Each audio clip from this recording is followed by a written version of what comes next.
మంటలు విశాఖ స్టేషన్లో రైలు ఆగి ఉండగా ఘటన పూర్తిగా దగ్ధమైన భోగి మరో 2 పాక్షిక నష్టం విద్యుత్ షార్ట్ సర్క్యూట్ కారణమని ప్రాథమిక అంచనా.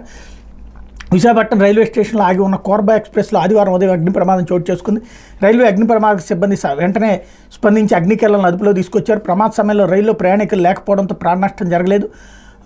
B7 ఏసీ బోగీలో షార్ట్ సర్క్యూట్ జరగడమే ప్రమాదానికి కారణమని ప్రాథమిక అంచనా ఇస్తున్నారు. ఈ ఘటనపై తూర్పు కోస్తా రైల్వే విచారణకు ఆదేశించింది. కోర్బా ఎక్స్ప్రెస్ ఉదయం 6:30 గంటలకు విశాఖ స్టేషన్లో 4వ నెంబర్ ప్లాట్ఫామ్ పైకి